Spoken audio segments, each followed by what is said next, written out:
Hey folks, greetings from the Offensive Security Group here at Secure IT 360, coming at you with a new episode of the Cyber Threat Perspective. Today I've got Tyler Roberts with me, who's another pen tester on the team, on the offensive security team. Tyler, how's it going? Going great. How are you? Doing well, doing well. So in this episode, we're continuing our Behind the Hack series or Day in the Life series, and we're going to be discussing what life is like behind the keyboard of an external pen test and what Tyler does all day. So we're going to talk about various parts of the engagement, like planning and preparation and execution and post-exploitation, as well as some of the common challenges that Tyler experiences throughout.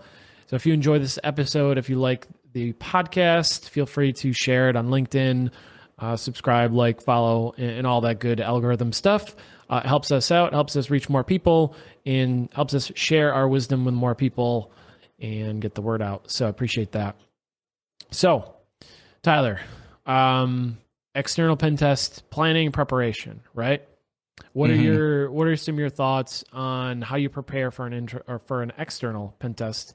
What are you looking to do? How do you prep? What's that preparation phase look like for you? Yeah, so preparation really starts after that initial kickoff call. There's a few things that need to happen for the external. I'm big about organization, so I want to set the client up. We personally use ShareFile for all our secure documentation from that point of view. So I want to set our clients up to access their own folder structure with inside ShareFile so that they can upload the documents and various things that I request for the scope of engagement. So that would be my very first step after that initial kickoff call and things have gotten scheduled. Is just getting organized first and getting them in ShareFile so that they can upload all their stuff there. And how important is that? I mean, organization. I mean, when you are going through a pen test and you have all these artifacts and you have scans and you have results, it's really important to stay organized, right? Can you speak to that? Yeah, I think organization is a pillar of what is going to make your pen test easy for the pen tester in general. Like you're going to have 50 different screenshots during an engagement. So even labeling different folders out from what tool that screenshot came from, or even, what finding that screenshot, portrays is important, as well as having detailed folders for all of your files from your tools that they output to go into. So organization is a huge key point, not only for me to organize all of my stuff, but also to make sure that the client gets what they need and nothing more. I don't want to accidentally upload some of the results from my tooling that they don't necessarily need to have in addition to their report. So just having all my stuff organized and knowing where it's at. Yeah, and when I first started pen testing, that was something that I guess I didn't really appreciate or understand or expect going into it, right? Is how much documentation and organization matters and how much more efficient it can make you if you are good at documentation, if you are a good organization type minded person. It really does go a long way because you can quickly get to day 2, 3, 4 on a pen test and you've got screenshots, you've got text files with results, you've got all this stuff mashed around, and then you take a break and you go to the pen test the next day, you wake up and you're like, what was I doing? Like, Right. I know this screenshot means something and this results file means something, and I'm having trouble connecting the dots here. Right. So organization is so key. So that's Right. definitely important. Yeah, not having to, knowing like even the naming conventions for your file, portraying those to what tool that they came out of or went into is important. Because a lot of the times I run more than one nmap scan on an engagement, mapping out various ranges or even hosts that I find. And, if I'm cross mapping namings and files get overwritten, then it's just a pain for me to have to go back and rescan ranges and things of that nature. So, kind of what I did, building my own process out, just having a master file structure that I just copy and paste into a new client folder every time I start an engagement. So that way I've already got all my prerequisites satisfied in terms of folders and files there. And all I have to do is open them and fill them out. Right. So what's the information you're looking for from a client? What's going to be helpful for you to plan, prepare, and kind of get ready for the engagement? Yeah. So a detailed scope is probably the number one thing for an external. So a lot of the times clients, have one or two or three top level domains that are associated with subdomains. And, I like to have that information prior to an engagement because that helps me know here's what I need to work off of. Here's what they want me to look at. The more detailed a client is, the better. So, some of the things we ask for external IPs is, probably the biggest thing. But in addition to that, any cloud resources that clients have as well, we want. So that's a big thing. And then just those domains to help map out, obviously I know about their main domain, but, are there any others that you guys are using that you would like tested in addition to that one? So those are probably my three biggest things. Yeah, and then kind of going into the goals of the engagement, right? You've gathered this information, you're kind of planning, preparing. What are some specific goals you have in mind? How does that translate back to client value and what they're looking for, and kind of how does that work in the external pen test world?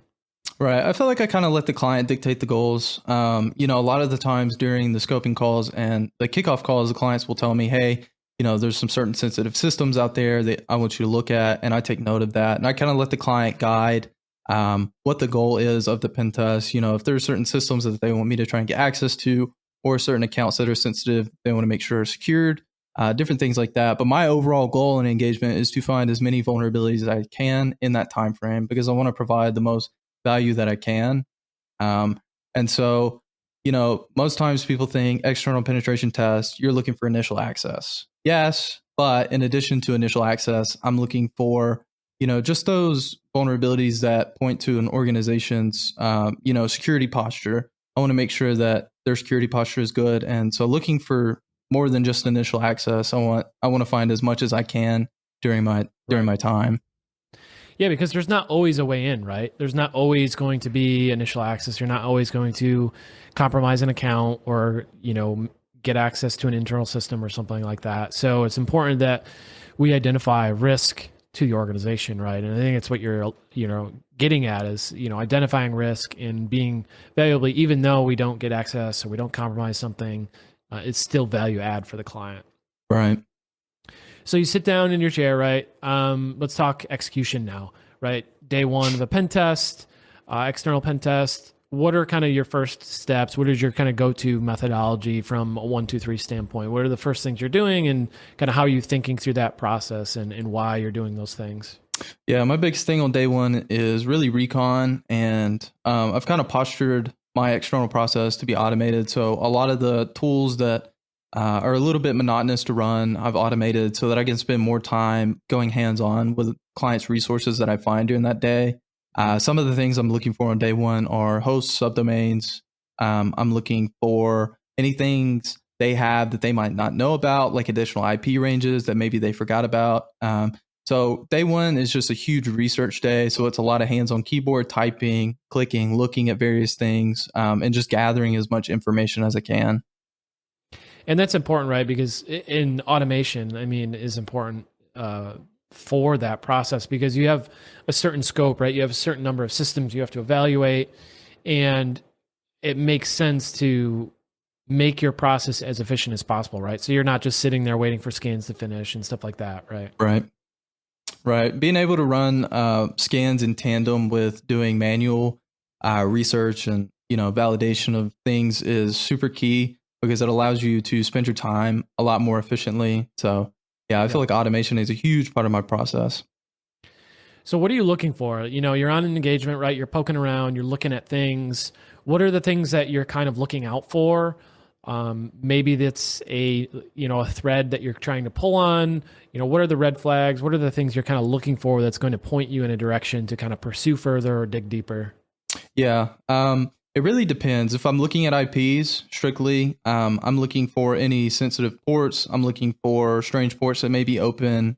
Anything like that. Anything I can attack from an IP perspective, that's important to me.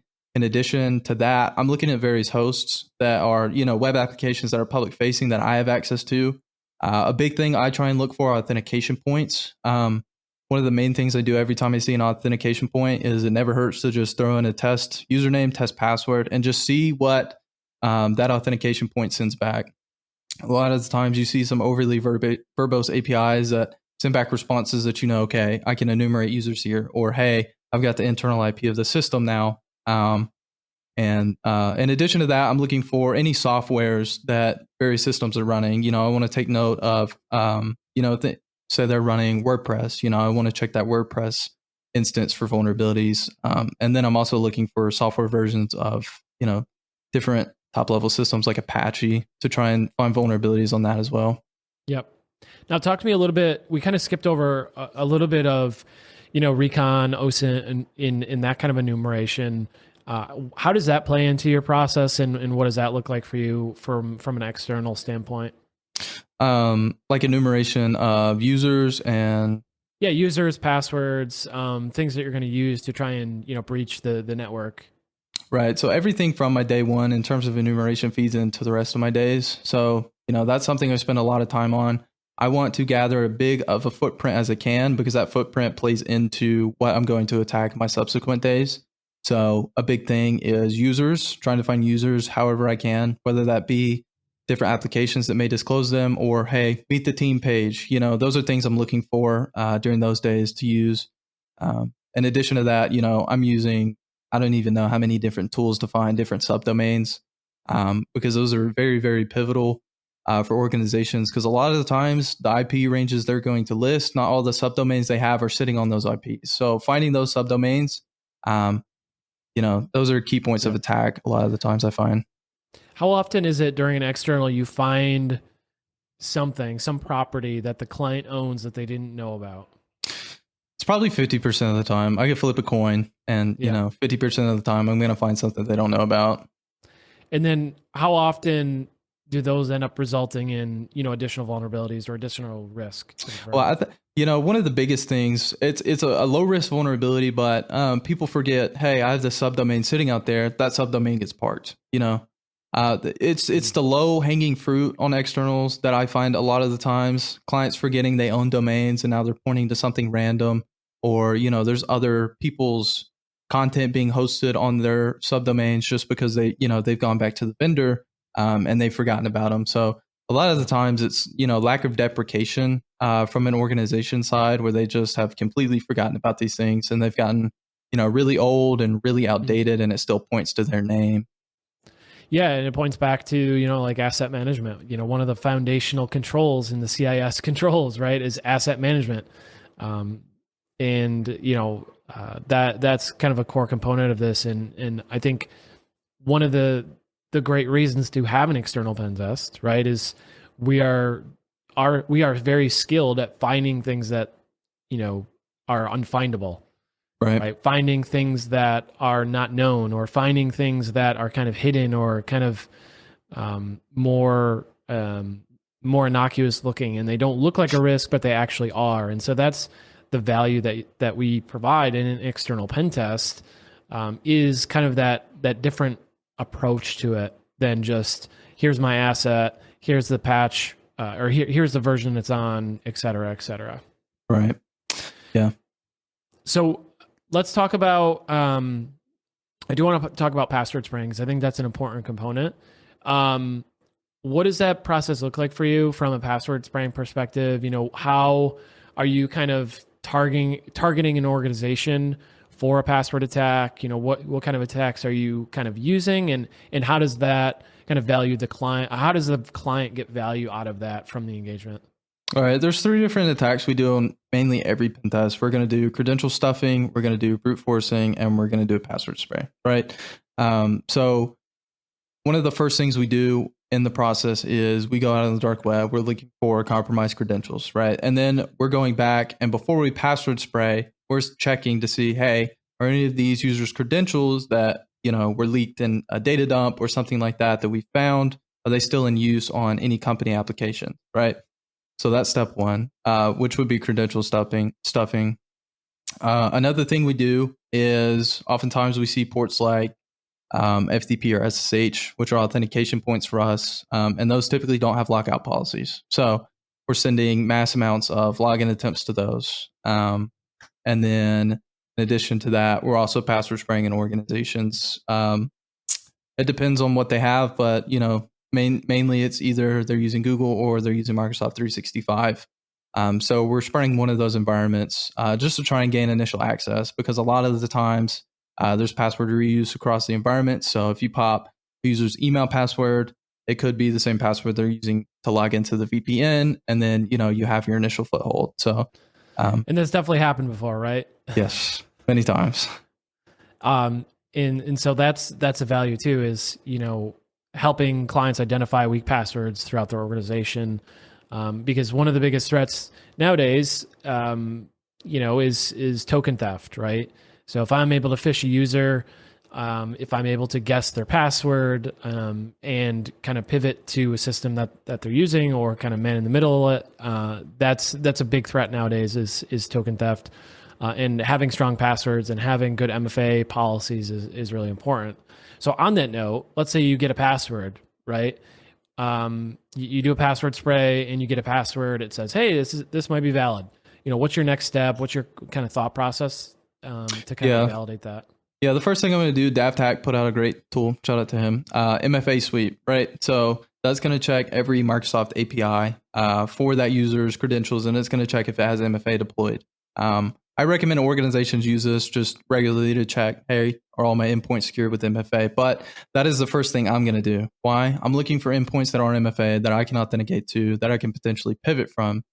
In addition to that, I like to document all the login pages that I find during my recon, so that if I do find a password, I can go back to those systems that maybe aren't, federated back to Microsoft, and aren't MFA'd via Microsoft. So any non-MFA'd systems that they have, I'm also looking for with that password. Yeah, definitely, because there's a number of Microsoft APIs that are not MFA'd by default. And there are certain conditional access policies that also make that a little bit weaker. So just because you have MFA doesn't mean you're protected. And we see this time and time again when we do business email compromise investigations, right? Incident response. It's the same story, right? Sally in accounting got phished. Somebody logged into her Microsoft 365 account, but she swears she did not, click the MFA prompt, like she didn't give a code or anything. And it's like, well, there could be a number of reasons for that. Her credentials could have got stolen, and there was no MFA on the Graph API or on other endpoints, or maybe there was token theft. Maybe they actually stole a session token from her and were able to bypass MFA that way. And then it's the same story almost every incident response. So testing those credentials, testing the MFA is super important. Yeah. And that Graph API that you mentioned is also super important. Making sure you're forcing MFA on cloud resources, right? That's what the Graph API authenticates to. So, your Outlook, if you're not on-prem Exchange, then, the Graph, you're authenticating via the Graph API. So that's a big target that we see. Sometimes organizations have all their other endpoints MFA'd, and then they leave out the Graph API, and that is a huge hole. So, that's something that we abuse a lot. And what about other third parties? Zoom or Dropbox or XYZ, if I'm a IT admin, why should I be concerned about those, and why should I make sure that those are included in the scope of an external? Right. Let's use Zoom, for example. Say you record meetings, right? I get a user account, I log into their account, and there's recorded meetings available. And that's not an MFA endpoint. I can watch those videos for more key information. Maybe, sensitive information was shared in those. Maybe there's additional accounts in use there. Maybe they disclose passwords they use for test accounts, and there's so many vectors that I can pull out of there that people just don't think about. And so, I would MFA that entire footprint that you have, regardless if it's cloud or on-prem resources, just because you don't really know what's laying out there that an attacker can abuse to, gain initial access somewhere else. Yeah, definitely. So pivoting to kind of challenges, and, what are some of the common challenges you're faced with? What are some of the gotchas that you've seen and that you've learned to kind of work around, and you kind of know them, but what are some of those challenges that you've come across? I think one of the biggest challenges we face as pen testers is these time constrained engagements. So time is the enemy every single time, right? Obviously, I want to give an organization the best pen test that they can have. And that starts with time. So time management has been a big challenge that I've had to overcome and learn. And the biggest stride I've made lately in that is just automation of my process and my tools. That allows me to get a lot more done in the time frame that I have, and provide a lot more value because of that. So I'd say that's my number one challenge that I'm faced with on my externals. Yep. Yeah, and time management, documentation, like we talked about at the beginning of the episode, organization. Notice a trend here. A lot of the skills that a penetration tester needs are just, professional skills. They're work skills. They're not necessarily how do I hack or things like that. A lot of the skills that pen testers need are communication and documentation and reporting, those soft skills or, those life skills that you get. Exactly, those life skills. And that's super important. And not only does that help the pen tester, helps complete the assessment more efficiently, provides more value to the client, right? You're more organized, your report's going to be cleaner, your report's going to be better, more thorough. And so everybody kind of wins in that scenario, right? Yeah. I think another common challenge, more so I faced in the beginning of pen testing, is communication. Whether that be in a report, understanding findings of the report, and being able to, communicate the risk that those hold to a client. I feel like communication is one of the biggest things that we as pen testers have to convey and know how to do, because if you write up an amazing report and the client reads it and they can't understand it, you have to be able to explain it. And even if you're going to a board of people that aren't necessarily technical folks, you need to understand how to communicate that to them in a risk sense. So communication's another big challenge that I faced when I first started, and I was kind of unknown in the space that I've come to overcome now. Yep. Yeah, and communication is super important, like you mentioned. And I think another thing that I think of on that note is communicating on a regular cadence with the client. For us, we communicate every single day before we start testing for the day. Hey, here's what we're doing. Here's the plan. Here's what to expect. Here's some of the things to look out for that we're doing. Let us know if there's any issues, if we knock anything over accidentally, et cetera. So we're communicating every day with the client. We're showing up in their inbox, letting them know what we're working on. So we're not just, sending them an email at the beginning, hacking away at their organization for a week and then say, hey, we're done. Here's your report. We want to make sure that we're there, we're visible, we're open for communication with the client. And that's very important for us, to us. The other thing I think is important too is we never want a client to be surprised, right? We don't want them to get to the end of the pen test and get the report, and then there's this glaring issue that's like, why didn't you tell me about this? Like, this is huge. Yep. So we never want the client to be surprised or have that shock effect at the end of the engagement when they get the report. I always like that sense when I go into a meeting with a client that I've sent the report to, like in the debrief meeting. I go into the meeting and they have a sense of what to expect from that report. They kind of have a heads up of anything that's, a major issue or something serious to address ahead of time. During the pen test, we're letting them know. I think that's important too, is, keeping the client up to date, letting them know what's going on, and then making sure that there's no surprises. If there is something that comes up, you address it, let the client know, and kind of work through that, and so that they're not surprised when they get that report, right?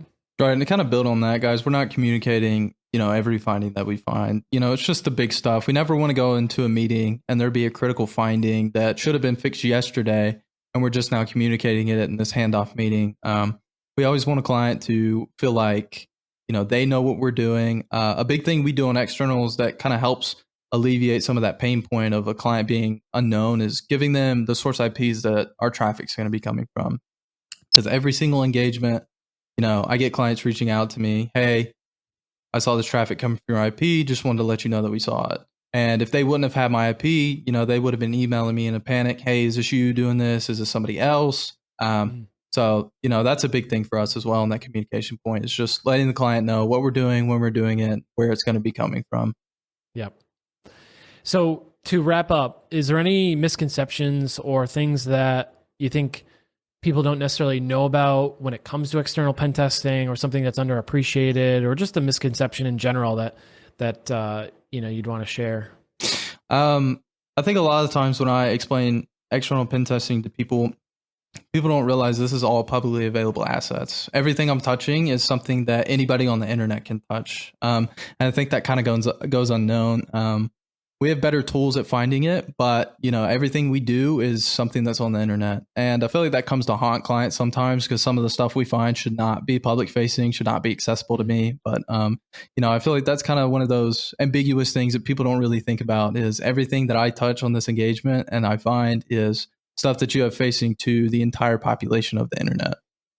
Yeah, it's a good point, and it kind of brings the whole discussion home in the sense of risk and validating those things. Identifying, evaluating attack surface. Like you said, it's kind of sobering knowing like every single thing that you're touching is an external thing that anyone else in the world can touch with an internet connection. Yep. So it's a blessing and it's a curse, right? And I think, you know, and on that note, anything that is on the internet, if you can't patch it within 24 to 48 hours, doesn't belong on the internet, right? Yep. And so we help find those things. You know, that's why you do external pen tests, is to figure out those unknown unknowns. So that's the whole goal.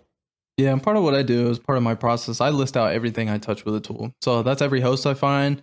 And a lot of the times there's duplicate hosts or hosts that don't resolve. But I want a client to know, hey, from certificate transparency, I found all of this. Do you know about all of this? Because a lot of the times, you know, we do get to those handoff meetings and they're like, thank you for finding this. We had no clue this was still out there. This needs to be deprecated. I think that's one of my favorite things. It's just, you know, finding those things that they don't know about and helping them close gaps in that footprint. Yeah, and the last thing I'll say about kind of misconceptions or things that are underestimated about an external pen test is, and this goes for any pen test, right? And everybody's heard this story, right? It's like, oh, we found this issue, right? We have this finding for this thing, and the IT team's like, oh yeah, we're gonna address that. That was something that is on our list to do. We just haven't got to it, right? And we get to show them like, hey, here's the risk of this thing, and maybe that provides them a little bit an additional amount of resources to kind of put some effort behind that to get that mitigated. Or maybe it's not a problem at all, but we get to test those things and say, hey, do you have a process in place to check your attack surface, to continually monitor your assets to make sure they are up to date and things like that. So that's kind of something that I think goes unnoticed too, is an external pen test helps you validate those processes are working, as much as, you know, validating that the things that are out there are vulnerable or whatever the case may be. Yep. I feel like one more thing that we're good for. A lot of times I'll hear the IT staff leveraging us to help make changes in the organizations to help people more secure. I feel like that's another big thing that we're good for, that companies need to leverage us more on is, you know, if you guys have findings out there that, hey, we have this thing out there, it should be behind a VPN. This isn't something that should be public facing. Let us know about it. We'd like to call those things out in the report to help give extra leverage to those security teams to help, you know, fix those gaps that they see that maybe the board doesn't see, or, you know, needs to be an eye opener for them. I feel like is one of those things that goes unnoticed that we can do. Exactly. I fully agree. 100%. Cool. Anything else we missed? Anything else you want to mention about external pen tests, day in the life? I think we covered it. Awesome. Well, that's it. That's all we have for you today, folks. If you enjoyed listening to this episode, if you get value from our podcast, from our show, if you enjoyed this at all, we'd appreciate if you share it on LinkedIn. That's the best place you can share it. I know there's a lot of other IT professionals, security professionals on LinkedIn who would probably get value from it as well that have never heard of our show. So if you do get value, share it on LinkedIn, like, subscribe, follow. All the algorithm stuff helps us out as well. You can check us out at offsec.blog. And if you're interested in working with us, check us out on secureIT360.com for your next external pen test. And we will see you in the next one.